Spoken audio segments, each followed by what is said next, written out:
viongozi wa sasa hivi wasiojua mpira wapo Simba.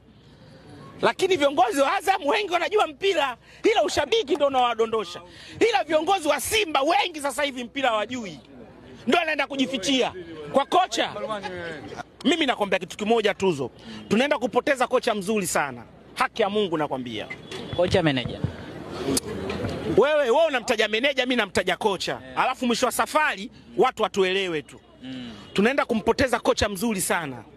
Sijui unanielewa? Kocha ambaye umeona kila mchezo anaopoteza au kila mchezo anaoshinda Simba inatengeneza nafasi zaidi ya 5.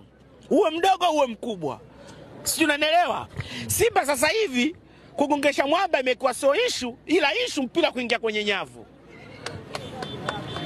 Sijui unanielewa? Hivyo goli la Jean Charles huo unataka kafunge Dimita? Goli la Budo unataka kafunge Dimita? Goli la Selemani Mwalimu unataka kafunge Dimita?